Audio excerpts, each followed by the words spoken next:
Kumusta mga explorer? Ayan, so talagang dinayo pa namin ang bayan ng Sosona, Ilocos Norte. Actually, fiesta nila ngayon. Happy fiesta dyan sa Sosona, Ilocos Norte. Dinayo namin talaga dahil dito mostly nakakakuha ng daludal or takway. Sa English naman ay taro shoots. Oo, talagang matagal na akong nakikrave dito mga explorer. Kaya sabi ko, talagang pupuntahan natin dito. At medyo pricey nga lang siya. Oo, mga explorer, aside sa pricey, mahirap din siyang linisan at i-prepare. Siguro sa mga gamay na, kayang-kaya nila.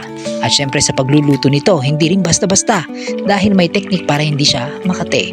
So matagal na talaga akong nakikrave ng ginataan na daludal. Syempre marami sang sahog na bawang at saka luya at may dilis din siya mga explorer. Oo, ayan, sigurado naman maraming kanin ang makakain natin nito. Hey, sige, kain na tayo!